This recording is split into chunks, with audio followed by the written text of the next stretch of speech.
बुलढाण्यामध्ये खामगाव शहराजवळ असलेल्या श्रीहरी लॉनला भीषण आग लागली आहे। अनेक एलपीजी सिलेंडर लॉनमध्ये असल्यानं आता धोका वाढलाय। अग्निशमन दल आणि पोलीस घटनास्थळी पोहोचलेले आहेत। श्रीहरी लॉन हे जिल्ह्यातलं सर्वात मोठं मंगल कार्यालय म्हणून ओळखलं जातं आणि आगीची दृश्य देखील समोर आलेली आहेत। अग्निशमन दल आणि पोलीस घटनास्थळी आहेत, मात्र निवासी परिसर असल्यानं परिसरामध्ये काहीसं भीतीचं वातावरण निर्माण झाल्याचं कळतं।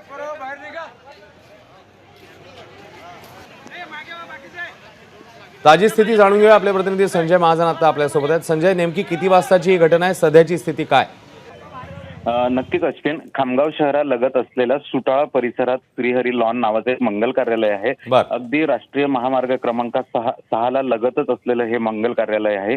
या मंगल कार्यालयाला थोड्याच वेळापूर्वी म्हणजे जवळपास 20 ते 25 मिनिटांपूर्वीच एक भीषण आग लागली। त्या आगीचं कारण जरी अद्याप स्पष्ट नसलं तरी ही आग मोठ्या स्वरूपाची आहे आणि या ठिकाणी आता